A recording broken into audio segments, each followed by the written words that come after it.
asi mwana akapa zvinosirisa. Mukana makanga akapakirwa lollipop yakadzika kunovhara huro panapa. Akatanga amurepa mwana iye, after rape then vamuuraya. But pachifuva pakapa ndopaanga amudhedha ipapa. Ndofunga kana kuti akatora zvemukati because anga apazadza ropa kuti vanhu vasaona, but panga pasara paine chigero changa chiripo.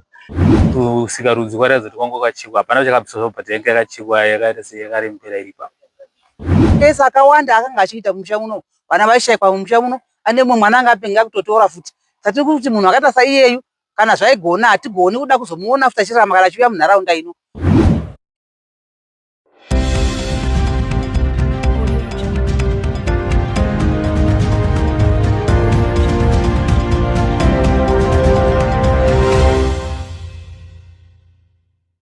Yes, maswera semhuri yeZimbabwe tichisangana zvakare. Nhasi tiri kuEastville Phase 21, 10 km from Gazepo. Kwaitika chiitiko chinosuvisa apo madzibaba kudzaiti apiwa mukura vane makore 31 ekuberekwa vechechi yeJohani Masowe echishanu vafuma vakauraya mukomana anonzi Anesu ane makore 12 ekuberekwa. Asi vagari vemunharaunda paona madzibaba hembe dzavo dziine ropa vavarova vakazotaura kuti aiwa vinge vasiri vega pachiitiko ichi. Vakamentionawo zvakare local businessman nasekuru vemukomana kutaura kuno vari mukati meusungwa. Tichiti nematambudziko zvinorwadza zvama. So ndatinzwe local residents achitaura. Yes, mhuri yeZimbabwe, imba iri kuseri kwangu ndiyo imba yachona yakaponderwa mwana uyu. Zvinhu zvinorwadza mhuri yeZimbabwe. So pari zvino ndimire nasekuru vemukomana uyu. Sekuru, mungatsanangurawo ukama hwenyu nemukomana uyu wakamira sei? Indonzi McLeod Jali ndo zita rangu. Anesu angari muzukuru wangu, mai wake muzukuru wangu, mwana sisi wangu, buda ndibude, asi mai wake wakashaya. Zvakatika ndezvekuti nemusi weSaturday takaronga kuti tofanira tanyaradza mai vangu kuGurmons, kunonzi kwaHiya Village. Saka takaronga kunoungana ikoko sehama nehama dzese, takanoungana ikoko kuri musi weSaturday, asi nyaradzo yazopera Sunday. Ichireva kuti mai vaAnesu tatinawo futi kumusha ikoko. Chakandinesa ndechekuti ndasvika inini kumusha, ndakaenda iri Sunday nezuro. Ndasvika kumusha ndakaona mai Anesu vana mana 2, kuti mai Anesu vangu vana 3. Anesu angari mwana wokutanga, kozotevera kamusikana, kozotevera kamukomana kekupedzisira. Anesu anga ne 12 years. Right. Tasvika kumusha ndambotaura mai Anesu kuti sei masiya Anesu kumba. Ndondaziva kuti kazhinji macho kana achifamba tichiita manyaradzo edu, Anesu anosana sekuru wake. Tiri pakati penyaradzo takutoti no stage atasvika ndeyekuti takutopesa nyaradzo. Pakauya phone call ichinzi wana sekuru tikumbira mumhanye kuno izvozvi. Mose mhanya kuno kuti izvo zvaitika kuno zvoda imi muripo. Hatina kuzvitora serious. Ndoba phone call yazuva zvakare ngechi2. Zvazana sekuru tati mhanya kuno muri kupi? Tanoti kunyaradzo. Asi takutouya. Phone call yechi3 ndakazotaura kuti no Anesu apondo. Tabva tatomisa nyaradzo ipapo. Ndobva tatotuma wakomana kuti mhanye munoona kuti zvakamira sei. Ini ndakazoenda kumaLips ndikazokwanisa kuzobata nemapurisa anga achiuya kuzotora mutumbi. Ndovanazosvika no pano nemapurisa emusaidi. Tasvika pano zveshuwa takaenda pane mwana anga akarara akavharwa nechigombezi, asi mwana akapa zvinosirisa. Mukana makanga akapakirwa lollipop yakadzika kunovhara huro panapa. Ndo zvakazoita kuti asafokete afe. Asi pamataura zviri kuita zvinonzi mukomana uyu akazotaura shoko rokuti mwana uyu atinetsa kuuraya, haana kufa zvokumhanya, anetsa kufa. Haana kuti andinetsa, akati atinetsa. Ndobva azoti no pakuuraya mwana uyu tatakawanda. Apasati pane chokwadi chatinyatsoziva kuti zvakafamba sei. Mwana uyu kuzasi kwake uko zvombo zvake zvazvisiko. Anga acheka zvakare. Achiti kuna businessman amutuma ane mashops kuPhase 14 kuona ndokwandinogara. Ndobva tane zita rake randichazotsvaga ndizoti ndiani munhu iyeye. Asati ndiye munhu unopa zvinhu izvi. Then pachest pake pano kusaidi kune moyo ndipo pakabaya chigero. Chigero ichi chakatobairira. Mwana akangoradzikwa. Asi pamataura rake zvakare mukomana ari kuti pandakazvuzvuruza mukomana ndichinomusiya kuseri kwemba uko. Chinangwa changu chachiri chokuti ndimusiye mune imwe imba iri padhuze. Kanwa kamba kakari aka vanhu rume kakari pamberi aka. Asi ari kuti iye nokurema kwaaita mwana airema iye zvokurema chaizvo. Ndakakundikana kuti ndonomisa mugarumu umu. uyezve ndakafunga kuti pandiri kumisa mwana apa padhaka pandiri kumisa mamhomba mambere apa ndachera guva ndatofushira zvikapera zvakadaro. Asi akazoshamisika kusena achiona mwana ari pachena achiti no inini ndafunga ndakaisa mwana muguva.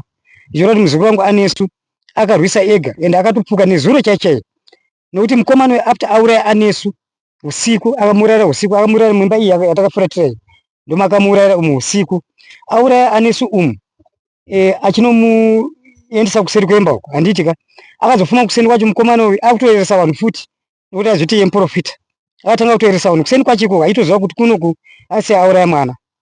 Saini ndakazosvika mwana apukizwe aizotorwa nemapurisa mapurisa achizoenda naye. Saka ndo chituko chaitika kuno chichiurwadza zvisingaiti nokuti mwana uyu anga ane tropezi mwana anga akasimba. Mwana aishanda aibatsira namai vake akati kudiki hake but aishanda zvoti mukatarisa pani patakamira pana pane muriwo watiri kuona nechekuzasuku akatoudiridza musi wesadhe muriwo iyoyo mai ake taenda nawo kunyaradzwa akati aichera mvura kekuruku acho achidiridza muriwo akaiti no ndinodaridza muno kuti toitenga muriwo hatina mari yekutenga muriwo. Ndo maitikiro akaita chituko ichi. Mukomana uyu zvekare akupinda motikari pane munhu akazosvika zvakaita kuti munhu uyu akatodhisabisa mwana wangu futi ndaitomutsvaga achiudza mapurisa aiti ndikutomutsvaga munhu iyeye ndatomuwanira panapa asi akagona kutaura mapurisa njokuti teera kwatiri kuenda tinzwe nyaya yakamira sei. Saka kuti munhu ane makezisi akawanda munhu iyeyu azvotiprofita zvokuti pari zvino timupurisa kuti tonopisa magemenzi ake nokuti magemenzi ake akazara kumba kwatiri kuenda uko kona ndokuri kuchemerwa mwana anesu. Ndo mashoko zvinorwadza izvi baba. Saka kutaura kunoku ari kupi mukomana akatorwa nemapurisa? Mukomana akatorwa nemapurisa nezuro makaenda mune mutumbi ndimakaenda mune mukomana uyu wangoenda kusauri pamwe chete. Alright, mataura makati nhengo dzemwana uyu dzanga dzisisipo akataura here kuti angadziisa kupi? Akazotaura kuti ndisunungure makumwe ndikuraidzei padziri. Saka ndizwa kuti kwamari kuti dzakazotorwa nemapurisa asi uku kwanga kusina chinhu nokuti pakatanga kusvika vanhu isi hatisipo tati kunyaradzwa vanhu vakatanga kusvika vachiona mutumbi wemwana uri papapa vakataura kuti no anga asina chinhu kwava watochekwa hapacha chiriko. Saka vavakidzani hapanawo here noizi yavakanzwawo toziva kazhinji panowanzourayiwa panoitika chitiko chakadaro munhu anogona kuchema kana kude hapana here zvavakataura kuti pane noizi yatambonzwa isi yatisinanzwisa kuti yengerire? Hapana akambotaura kuti akanzwa noizi ndofungidzira kuti switi akamupakira paurei ndakati kuti mwana asabudise voice kusvika auraya mwana mumba. Asi akataura shoko rekuti mwana uyu andinetsa kuuraya haana kuurayika zviri nyore anetsa ende anga achirema kusvika muzvudzurudzira pasera pane machero ari papasi pasisa ndobanga akaradzika ipapo. Alright, but muchiziva kuti kuchengetedzwa sezvo akanzi arare nemwana uyu ukama hwemwana uyu navanga ndisekuru wakamira sei zvekutrasta munhu kuti vasvikomupa munhu kuti arara naye? Ipapo nanhasi tine kukatyamaza nazvo nokuti ndabvunza mai wemwana makuseni ndikati no pari kunzi iwewe ndiwakakumbira muprofita kuti asare nemwana zvikanzi kwete ini ndakasiya mwana kuna sekuru anova baba wake handitika. Saka ndiziva kuti baba wake apa wazvifamisa sei kuti wati mwana awe arare nemunhu kunoko asi muzukuru wangu ari kuti ini hana kusiya mwana mumaoko memunhu inoti handimuzive nini ndakasiya mwana mumaoko mababa vangu handitika. Kana baba vacho ndowakati iwe chinorara nemwana wekumba here hatisi kuziva ipapo. Asi kusvika pari zvino baba vacho akatorwawo futi avapo naiwe watonzi musungwawo futi nokuti mapurisa waenda nababa wavo nezuro vakavati vatsvagirai mari yetransport kuti vachakwanisa kudzoka kumba. Asi vakazofona kumanheru vachifona mumuzukuru vachiti no tikumbira rimweni nechekudya kunoko nekuti sekuru renyu kunoko watova musungwa havachakwanisa kudzoka kumba. Zvikanzi nendawa iye zvikanzi no munhu uyu apara mhosva ari kuti pandakapara mhosva tatitesi sekuru avo. Zvichirezvo kuti sekuru vakatozobva kufesi 21 kwavanogara vachiuya vachibatana neshamwari yavo yekuita chiitiko ichi. Mataura zviri kuitwa mani nyaya dzadzi kutaura dzakawanda wana nyaya dzadzi kutaura ipapa dzisina kunyatsa kujeka zvakanaka. Okay, nyaya dzimwe dzavari kutaura ndedzipi because tinoda kuti vaiti vezvinhu izvi vanyatsotongwa nemutemo because akauraya mwana asina mhosva. Saka nyaya dzimwe dziri kutaurwa ndedzipi mhuri yeZimbabwe ikateerera panguva ineyi inge ichizvinzwa? Dzimwe nyaya dzinongotaurika muvanhu imomo vari kuti sekuru vakachekeresa mwana asati ane chokwadi nazvo pandiro zviri kutaurwa nevanhu kuti no sekuru vakachekeresa mwana ani mazvona nokuti kumashure uko sekuru inoti munhu wainamata vese handiti kuchechi kwavo handitika vari kunzi wakatomboprofita kuchechi ikoko vachinzi dai muri vamwe magona kubvisa mukomana muupenyu hwenyu nokuti mukomana uyu achakuparai mhosva handiti ka, asi wakaramba uchigara naye handiti kusvika zvichokwadi azopara chi azopara mhosva yakaparai. Mukomana aitaurwa ndiye wekurara nemwana uyu. Ndiye wekurara nemwana ndiye wacho Saka chechi yavanoenda inonzi chisarai. Ndinokuziva kuti ndiye postori.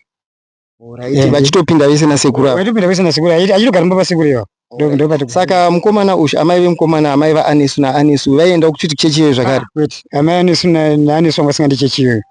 Vanga vangozvimira vaitawo zvavo vega zvisina nechechi yechipostori.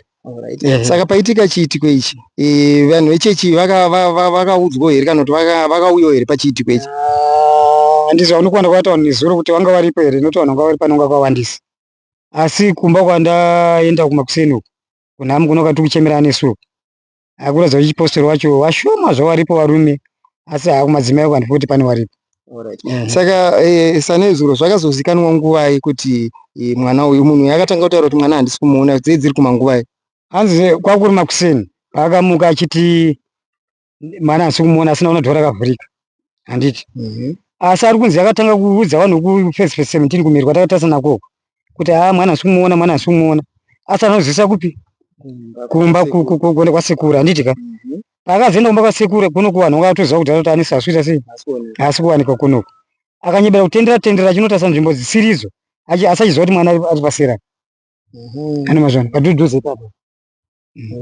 Saka muhembe dzaanga akapfeka dzedzi uyu munhu munyakuponda uyu dzedzitoriwo neropa here dzedzine chiratidzo chekuratidza? Hembe dzanga akapfeka dzava dzine ropa ndo zvakazoita kuti vanhu vasati kuti sei hembe dzangu dzine chi dzine ropa ende azorohwa nevanhu azobviswa hembe idzodzo shoti ranga akapfeka mukati ranga riri Anesu wacho ringa akapfeka shoti remukomana wanga aponda ndo rakanda akapfeka itorwa nemapurisa ndo shoti anga apfeka ndiri Anesu.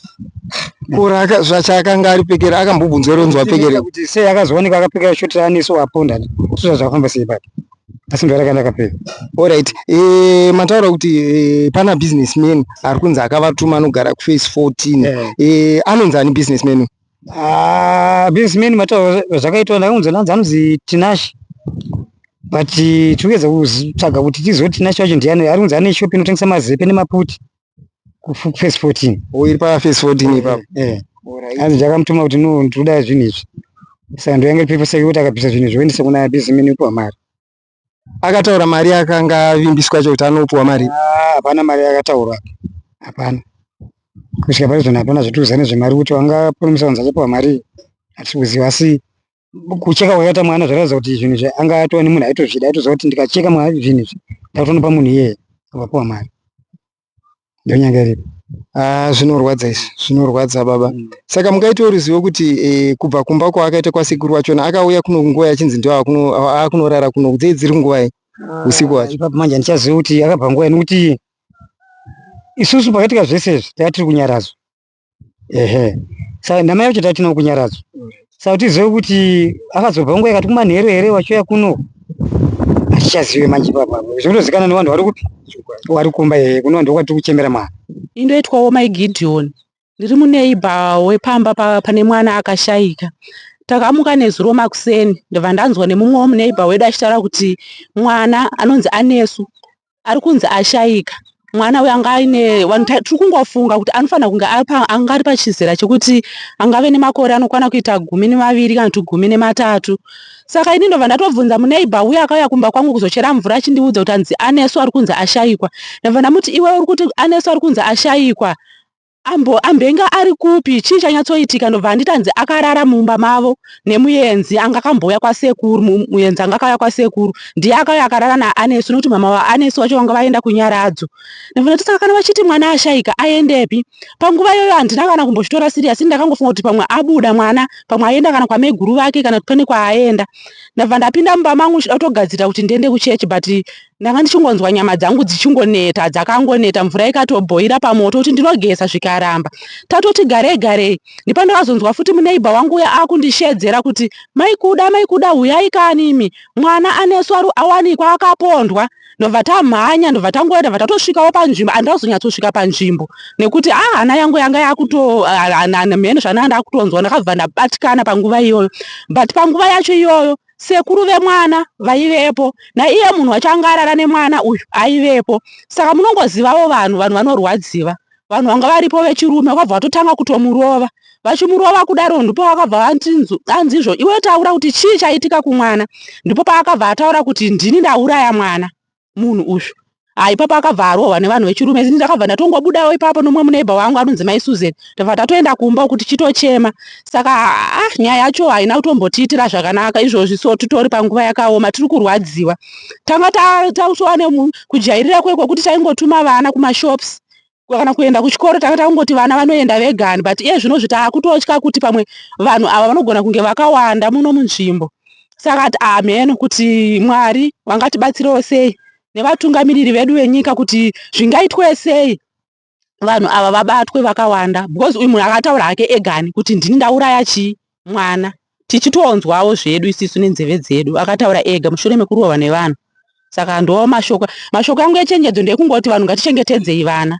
Ngatichengetedzei vana zvakanaka zvakasimba chaizvo, nokuti pane umwe munhu unenge uchitofungira kuti munhu akanaka kwandiri iyo itori nyoka inomuka yokuuraya mangwana. Saka ndinoda kungoti vanhu ngati pauri mubereki inge une vana vako tozviziva hedu kuti pane panorema pekuti uchada kusira kana muneighbor ngave ari muneighbor chaiche ane mwoyo wokubereka. Zvatikaitirwa munzvimbo ino yephase 14 hatina kumbobva takazviona ende zviri kutotityisa zviri kutotikachamadza. Saka kuuraya kwaakamuita akashandisa chii? Akabvunzwa nevanhu vaimurova vacho akataura kuti anzi ndashandisa chigero. Ndozvaakatotaura munhu, akatotaura achitodaro nemuromo wake kuti ndashandisa chigero. Yes, pari zvino ndimire neanother local resident zvakare vakanga varipo pakaitika chiitiko pakazobatwa kunyakuponda uyu. Baba mungataurirawo mhuri yeZimbabwe kuti chingava chii, zvakafamba sei nezuro muchitanga inestering? Inini ndonzi Fadzanai Matimura, ndinogara muphase 21 yakabatana ne14 ndo pamuganhu wacho patiri. Saka zvakaitika apa inini ndaitobvawo ndakatobvawo kuchechi vandati gandibude ndinoenda wangu kwandaitoda kuenda ndiri pamba pangu. Pazvakaitika padhuze nepamba pangu ndaitoona zvese ndichibuda panze ndopandakaona vanhu vakaungana ndakati gandiende nepo tori nebadza rangu nechipepa changu chida kuenda kugadheni. Ndopandakasvika ndiri kuona vandada kubvunza vanhu kuti zvii zvaitika panapa. Ndobva wata zvibvunzike ba ende unotaisa pasera apo. Ndobva ndaona zvoshuwa mwana aya auraiwa abvisiwa zvanga abvisiwa ipapo. Vakati ko chii chaitika? Ndobva panzi ari kunzi uyu murume uyu akasiyiwa mwana, mai wemwana wangu waenda kunyaradzo. Saka kuenda kwawakaita kunyaradzo uku mwana uyu aigara namai wake asi vari padhuze nasekuru wake pamwe chete nasekuru wake. Saka sekuru wake ndio akanzi nemunare nemwana kupi kumba kwamai wemwana uyu nokuti mwana wacho wanga wasipo. Saka handisi kuziva kuti zvii zvakazoitika ipapo. Saka makuseni akatanga kunobatsira baba sekuru wemwana uya achinomushandira achitenderera apa angatoziva kuti amuuraya kudhara nekuti angatova neropa anga ina ropa hembe dzaanga akapfeka. Iro shoti raanga akatopfeka rakabatwa akasungwa naro ndere mwana iyeye mwana akatakurwa akauraya. Saka ipapapo abva ikoko ndopa apedza kuwashanda ndopakati pai washanda achitaura kuti ndiri kuona mapanga ari kumhanya mhanya mumiri make umu. Ndunzwa mumiri menyu baba, ndunzwa kuti mune mapanga ari kumhanya mhanya. Apa ari kuzama kuda kutaura kuti ndo zvaanga aita. Ndopa achipedza kuvatsanangurira achipedza kuwashanda ndopa akabhatala kuti mwana handisi kumuona. Vanhu vachimhanya kusvika kuenda kumba kuno kuine ropa kutsvaga kuti mwana ari papi, aingoti handisi kumuona. Inambesa atomubuditsa mumba imomo akatomuzvudza kwakumuendesa pane imwe stand ndopa anga amupushira ipapo. But anga amubvisa kuzasi kwake anga adimbura zvimwe zvakasara zviripo. But pachifuva pakapa ndopa anga amudhedha ipapapo. Ndofunga kana kuti akatora zvemukati because anga apazadza ropa kuti vanhu vasaona, but panga pasara paine chigero changa chiripo. Saka izvozvo zvakatotishamisa. Iye murume uyu sekuru wakagara naye nofunga bhoti dzinogona kuita 2 months zvichienda mberi taisingambonzwisise wakamutora achiti waimubatsira kubatsirwa nenhau matambudziko mumusha mavo. But pano vanhu vakatombomuona vakamuona vaimuziva vakati wakamboyambira sekuru vakati sekuru munhu amugara naye uyu anaomira zvakanaka imhondi. Ndofunga havana kuzviteerera. Saka ndo pazvikazosvika pakuita kuti asati aita izvozvizvi pasaidi paigara pachona akatotaura akatoti inini ndakambobatwa ndakambosungwa ndauraya vanhu ndakauraya vanhu vangwanakuita 3. Saka mushure mekunzwa kuti apedza kutaura izvi ndo pasina 2 days ndo paabva aita izvi kuda kuti abva auraya umwe munhu futi. Saka itori mhondi aitira kuti ndakambogara 7 years ndimo mujeri ndikabuditswa neamnesty inobuditswa napresident yaye. Saka kubva ipapapo bvaangotenderera paanga achienda kumasowe akanyengetedza vanhu, anga aita basa rokushandira vanhu. Saka vanhu munongoziva kuti munhu akangonzwa kuti paita muprofita haanei kuti anoita nezvei, anenge achida kunoshandirwa. Saka ndo maattractira aita vanhu, aita wokukwadaidza achidaidza kuti ndoshandira aiti kana atanga kunamata nzvimbo yese mafezi ari padhuze yese anotoita kunzwa kuti ava zvishuwa murume akunamata, but yanga iri nhau yekuti adhonzere vana padhuze nevabereki vacho kuti vanhu tisafungire zvakawanda, asi vanhu vaingoona kuti munhu haana kumira zvakanaka. Saka chiitiko chatirwadze isi somusha kuti takutokumbira kuti kuhurumende wese anenge aita dambudziko rakadai soka ngavasatongwe, ngavagare life in jail kana nguvauraya, mutemo wodzoka kuuraya because mwana waauraya isusu tikurwadziwa zvisingatoita. Ende for sure zvakutotipa kuti hurumende munhu wese angate zvaangaite munzvimbo, hatichade kuona munhu asingazivikanwi munzvimbo atouya kana angave asvikira panani ngaende kupolisi kana kuendesa kuno makanzerazi, vatungamiriri vemo, machairman, kuti ndine hama yangu yauya. Nokuti zvatipa chidzidzo zvokuti hatichatombode kuona munhu atisingazive munomu, either timozonzwa kuti tamuponda because ngaafambe ane mapepa ake, nekuti izvi zvakutotirwadza nokuti hatichazozive. Tine vana vakawanda ende tese tiri munzvimbo ino hatisina kugarisika, taingozvinzwa maredhiyo nzi kwakati zvishuwa nhasi zvaitika muno munzvimbo yedu first 1421 kudai. Chiitiko chatirwadza, ndatendawo kuti mutibatsire. So mashoko enyu ekupedzisira muchipo seyambiro kune vabereki vese vari munharaunda angava apa? Inini hangu mashoko ese ekupedzisira kune vabereki wese vemunharaunda vagarisani vatinawo muno, ndinotokumbira kuti wese ane munhu ari kuita suspect asiri kuziva ngatiudzanei tochimubata munhu yedu tochimubvunza kuti wabva nekupi, uye munhu ngaasatambire munhu. Kana iwe munhu wemunharaunda ukauyisa hama yako ita kuti manext door aziwe, nekuti izvozvi zvine dambudziko zvekutoti mwana uyu ane mudzimu yakasimba, nekuti dai anga isina kusimbaka dai tisina kumbobva tambomubata tazongoona munhu kungouraya munhu aenda, but abva wabata kuti handifire handifire ndega ende ndinoda kutoti zviitike zvibatike, because dambudziko rinoratidza kuti raitika usiku ende anga akapakira, uratidza kuti akapakira machira mukana kuti manebha ese hapana akazvinzwa mudhuze vese, asi chiitiko chataitika padhuze muziva kuti chichinonzi location ka imba dzakabatana zvasiyana maruzevha kuti ingoro but mugumbi nemugumbi asi hapana izvinhu. Saka izvozvo urikumbira kuti hoyambira ndinayo hombe ngave Zimbabwe yese munhu wakangoita anonzi stranger man kana kuti munhu wese angonzi asingazikanwi ngaape ripoti either kupolisi kana kuti kuna vakuru munharaunda, tibatsirane tomuverifya kuti munhu iye abve kupi. Ende zvichapesa kuti munhu auya panzvimbo kana asingazikanwi siri hama yakasina kubudisa chitupa, ngaapuwe madhays ekuti kana ari 5 days ngaabve aite 5 days adzokere kwaakabva, nekuti izvo zvavo zvizotipa maproblem. Izvi takangonyarara iwo vachigara nawo but asi vanhu vaingotaura vaiziva nezvake, vaingoti munhu waisa apa waisatikuwadzira, asi iye munyakudzi anga asingazivi kuratidza kuti arimo mudhira kuzviziva. Saka ndinotenda vanhu vaMwari. Saka baba ava sekuru vemuzukuru vaitombopuwa yambiro kunzi kune vakatowapa varipo panapo paarea pano patitori panapo, amai vanogara panext nechekumusoro kunoko wakatotaura kuti uyu murume auraya mwana uyu akapotsa mwana wangu akanga ada mukomana wacho akanga ada kuuraya vari mudiki. Ini ndinoziva madzibaba kubva kuundi vhande, tinobva kumusha kumwe cheteko. Aita basa rekugarira vana vachibva kuchikoro. Nerimwe mazuva akatema mumwe mwana nebadza aitobva kuchikoro akafira panzvimbo ipapo. Akazobvisa zvakare mumwe mwana zviguru akafa ine excessive bleeding. Mumwe wacho akazomubaya nebanga akafira pasport. Iniwo ndakatombosangana naye zvakare ndichibva kuchikoro, akandirova zvakaipisa akazopona nekutiza. Ndipo paakazosungwa akagara kujeri for 7 years. Ndonguva yaagara kujeri iyoyo, but patakazouya kunoku ndakatoshamisika ndichimuona zvakare ariko kunoku. Patakatama tichibva pakuonde vale tuya kunoku ndakamuona ari kunoku. Saka munhu watakagara tichitoziva kuti munhu anoita mabasa ekuponda vanhu, zvokuti amai vangu paakazobatwa achirohwa ipapo vakatouya vakatotaura vakati ndinomuziva because takatobva kudhara tichitomuziva kubva nechekare. zvinhu zvatirwadza. Tinoti aiwa dai mapurisa aita basa rawo asadzoki, hatisi kubuda mucommunity yedu because ari kukonzeresa munhu anouraya pedza vanhu nzvimbo yedu yatigere imomo. Ndinotenda. Ini neitwawo mai Suzini, chiitiko chakaitika chiri kutirwadza. Ndokumbirawo mhuri yeZimbabwe kuti makaona muenzi auya pamba penyu musabvumidze kuti arare nevana, uye musachengete munhu wese wese angouya munzvimbo wamusingazivi kuti anobvepi. Musachengete vanhu vakadaro. Ndokumbirawo ipapo pamhuri, munhu kana auya gara nemhuri yako, iye arare muimba yake ega, kana kutomudzinga zvitori nani, nokuti unochengeta mbavha, mhondi.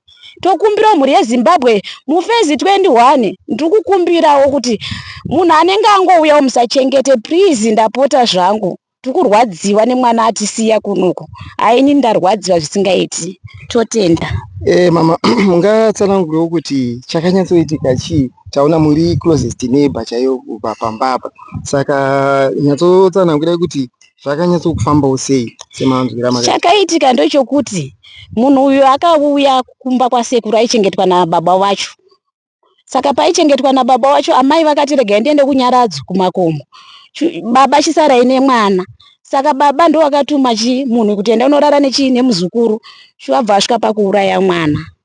Takazongomuka kuseni chingonzi mwana ari kushayikwa, mwana ari kushayikwa. Mwana akazotooneka, mwana akatofa, akatobaya nechigero pachest. Okay, saka pakuti akati mwana ari kushayikwa ndiani? Iye muenzi wacho akanga apiwa kuti arare nemwana? Muenzi wacho anga apiwa kunzi arare nemwana. Ndiye akatoti mwana ndiri kumushaya, ndangomuka kuseni chiona mwana asimo mumba. Zvakanzi nevamwe enda unotaisa kwasekuru wacho, vatoenda iye auraya kunotaura ikokoko. Wadzoka bva wati tamushaya, vawazoendawo kufezi 14, wasvika bva wati ndamushaya. Vamwewo vano ruzivo, vati regai titaise tsoka pamba, ndokuona muhwezva wokudhonza mwana, ndokuutedza shuwa kuzotoona mwana akatofa.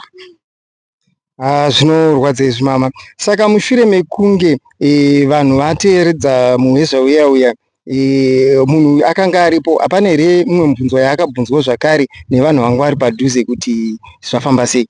Chiripo ndochokuti isusu vanhu madzimai tikangonzwa kuti mwana apondwa, ameno zvatinonzwa, ndakabva ndatanga kutochema nokurwadziwa. Saka kuti ndizobvunze zvakawanda, handina kukwanisa kana nanhasi ndonzwa kurwadziwa. Munhu akadai mutemo ngauite basa rawo, nokuti vanhu kana tigere munyika tinochengetwa nemutemo. Pasina mutemo hapana kuchengeteka naye. Sei zvaitika izvi? Kuchengeteka iro. Isusu taiti taona munhu kunamata naye Mwari. Asi munhu akasikwa naMwari akuuraya futi Mwari, nokuti munhu ndiye Mwari. Saka izvozvo zvinotirwadza. Saka takatarisa baba, maitonamata nemurume apo. Amen. Alright. Chechi yenyu inonzi Masowe Chishanu. John Masowe Chishanu. Alright. But hapana here zvimwe tiri kuchechi ikoko zvaigona kuti maigona kutonyumwa but munhu uyu maitiro ari kuita, kana dzimwe nyayawo dzaimbopupuro dzaakamboita kudhara toziva kuchechi kazhinji munhu unoreurura. Hapana here zvimwe zvaakamboreurura zvekuti ane history yakada kuita zvekuponda vanhu izvozvo? Muri kutaura zvakanaka. Ini chandinoziva ndechekuti kana muroyi chaiye upatiri panapa anogona kudaro aripo. Mungamuita sei? Hapana chekuita nokuti iye haasati abuda pachena. Zvino sei zvaaita izvi? Abuda pachena zvekuita zvavapa. Takatarisa muchechi anga aine chigaro chipi nyakuponda? Zvaaingoita ndio zvekuprofita zvekubatsira vanhu chete. Haana chigaro muchechi. Alright.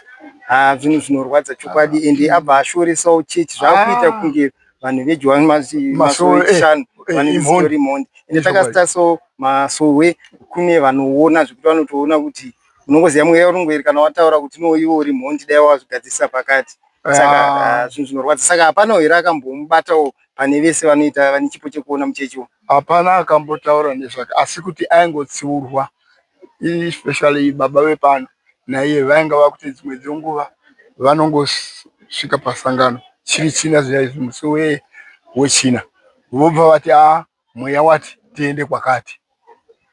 Uyo baba vepano naiyo nyakuponda. Alright. Saka ini ndaiyo kazhinji ndaivabvunza kuti ko imimi zvamuri kutaura izvi sangano riri kuzviziva iri nokuti sangano ndo kunamata kana vanhu vakasateera mutemo wesangano hapana kunamata ipapo.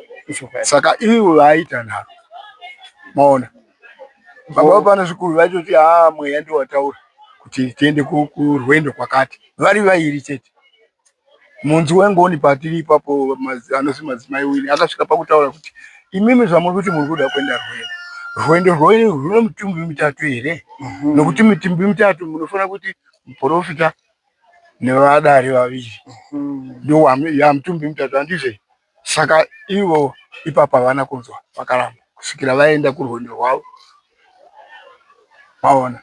Saka ndio zvinhu zvataiona kuti uyu munhu uyu tiri kunamata zvedu naye uye vazhinji vapostori tinoposa nenyaya yekuti zvinozipa sangano hapatandi munhu nokuti sangano harisi rako, sangano ndere munhu wese. Saka zvozvo zvinopusisa nokuti umwe kana asina hunhu anongotadza chiti handidzimwe nokuti sangano harisi remunhu. Ndio zvimwe zvandingataura. Mashoko apa mungatsuro vanga vemuchechi momo pari zvino takatarisa nenyaya iyi. Kutsiura kwangu inini sekuziva kwangu kunamatwa kwaMwari. Kunamatwa kwaMwari hakutevedzi munhu. Kunamatwa kwaMwari vanhu munotya Mwari mechiteedza mutemo waMwari. Munhu kana usingatevedzi mutemo waMwari uri kuda kunamata Mwari upi? Saka kuzvikudza munhu tisinamata ndinototi vanhu tose tinonamata Mwari ngatitye Mwari ngatikudze Mwari zvatinoita zvose ngatitungamirirwe naMwari. So mashoko enyechenjedzo angava api kune vabereki vemunharaunda? Mashoko angu echenjedzo kuvabereki ndeokuti vanhu tinofanira kuva tinochengeta zvikuru vana vedu nokuti iti apa akataura achiti handisi ndoga. Zvino tinoziva sei kuti vamwe vacho vari kupi? Saka ngatichengetedze vana vedu kunyangwe pasina chiitiko chakadai vana ngavachengetwe nokuti isu kunyangwe isu takura kudai takura hangu asi tiri vana. Isu takatosvika patakasvika ndokuda kwekuchengetwa nokuti vabereki vedu vainga vasingatichengetei pasvika ari panapa. Ini ndinotaura nemi ndinozi madzibaba Sebhineji asi zita rangu ndinozivikanwa naro muno nderokuti Matthew Manduna ndine 86 years. Saka kureva kuti ndakasvika pana 86 years nokuda kwokutya Mwari nokuchengeta murau waMwari. Ini ndinonzi mai Mapfumo ndiri mugari wemunharaunda muno. Tashamiswa zvizhinji namadzibaba ivava vachiti munhu waMwari vachichengetwa pamusha pavanga vachichengetwa zvakanaka vachipiwa chokudya vachirarama varipo. Vozopedzisira vawana pasipoti yekuperekedza vakuurayisa mwana vouraya mwana panzvimbo yavachengetwa. Hazvina kutira zvakanaka kuti aichengeta mhondi mukati memusha vouraya mwana anga anotarisirwa kuti anga achikura mwana ane 13 years mwana anga ari mudiki. Saka tarwadziwa zvizhinji semaredzenzi kuti hatigoni kuchengeta munhu akaita saizvozvo. Tonzwa zvekuti ane makesi akawanda akanga achiita mumusha muno vana vaishayikwa mumusha muno ane mumwe mwana anga apenga kutotora futi. Tati kuti munhu akaita saiyeyu kana zvaigona hatigoni kuda kuzomuona futi achirarama kana achiuya munharaunda ino. Tichive mutemo kana muchinge mabata munhu akaita seuyu ngararama ari ikoko upenyu hwese nokuti munharaunda muno hatichengeti munhu anenge ane hunhu hwakadai. Tiri kurwadziwa zvizhinji muna kugara pasi kudai izvi. Hatina kana simba takutya kuti vana vofamba sei mudzimba umu nokuti anoti takawanda. Dai aigona kuti ataurewo vamwe vake netimu yaanayo inomutuma kuti zvakadai nokuti anoti takawanda. Takutya kuti atuma vana vanoenda kumapfeni kuzvikoro kure kureko vakuenda kuromonza umwe kuruwa. Saka nzvimbo ina makomo tarisa zvatakaita izvo. Todza kurwadza zvizhinji uye tikushungudzika kuri pamwoyo. Hatina kufara zvaitwa mukati memusha uyu. Uyu munhu ngaafire mujeri uyu.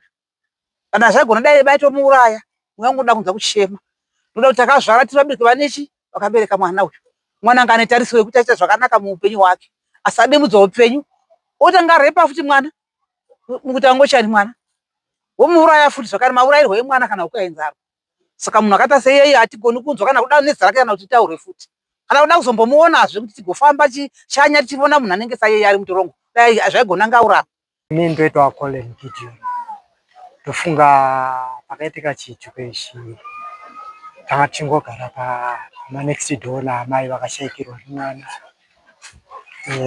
Takakanuka kuseni tingonzwa maneighbors vachiti anesu ashayikwa tikati dzimwe dzenguva vana vangobuda vangoti regai timbofamba famba sezvo amai vasipo tinozvisa vana vedu vane musikanzwa.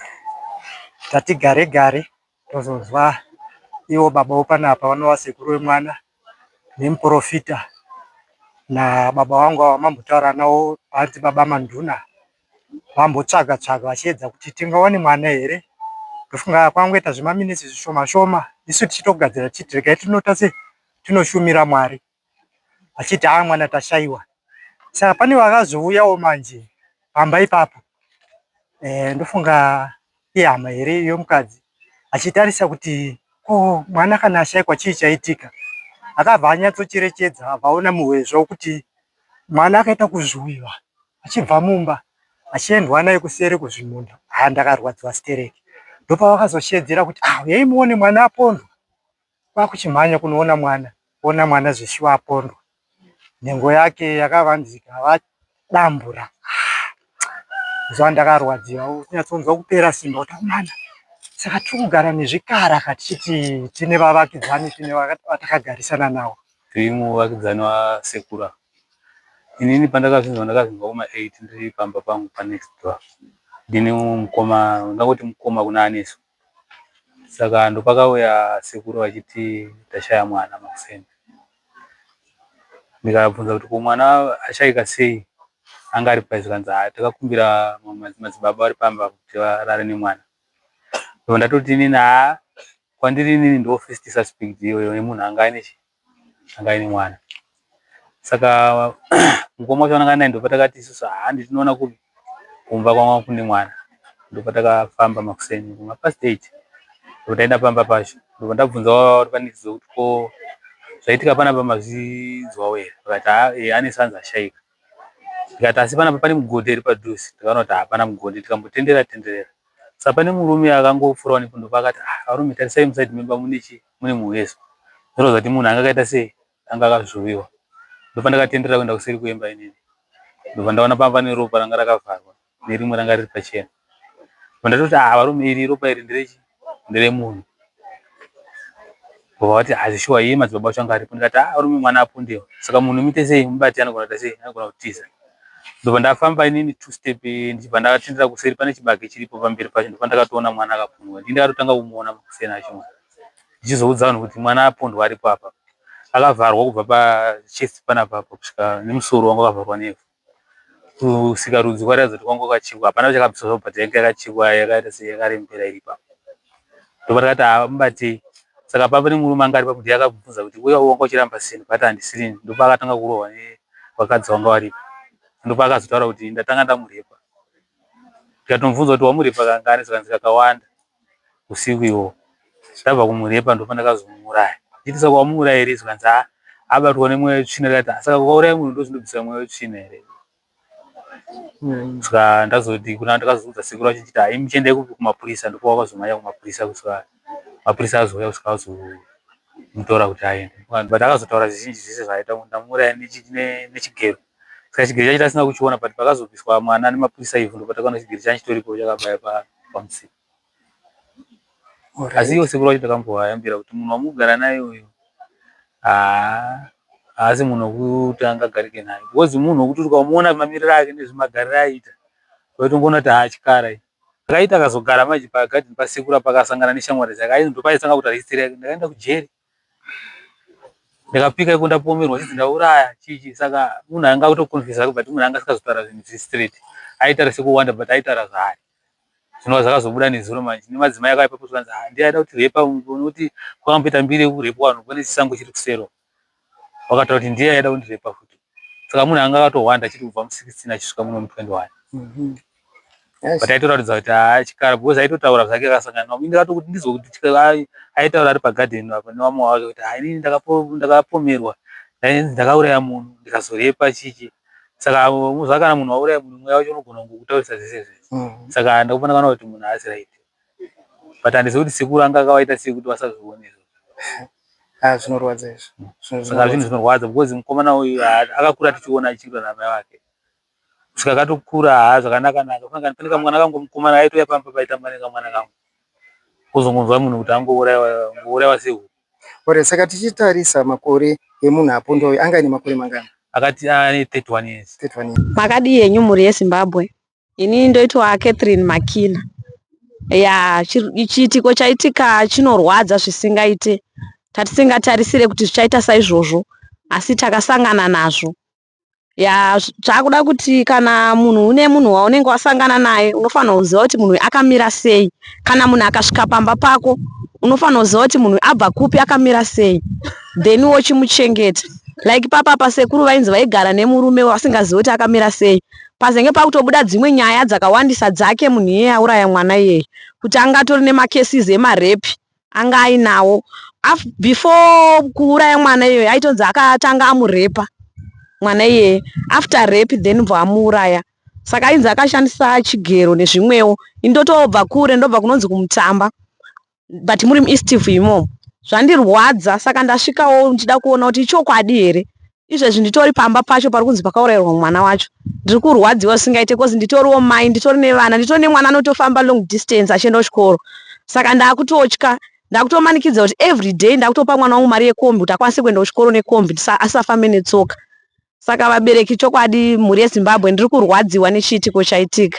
Mutsvakiritso yaitwa neHot Zim Trends News Crew kubva pahurukuro yataita nemalocal residents pabuda mashoko ekuti madzibaba ava vakanga vakapuhwa stand semubhadharo kuti vagadzirise zvainetsa musha masekuru anesu. Tisingazivi kuti kuurayiwa kwaita mukomana uyu ndizvo here zvaizochenesa musha uyu. Zvinorwadza hama. Aiwa mhuri yeZimbabwe, uyai comment section mupowo pfungwa dzenyu kuti mhondi dzakadai dzingaitwa sei mumakommunities atigere. But please don't forget to like, share and subscribe to this video so that we raise awareness kuvabereki vakati wanda vaite alert kuti vana vedu vachengetedzeke mumasocieties atigere. We love you so much. Tosangana nguva inotevera.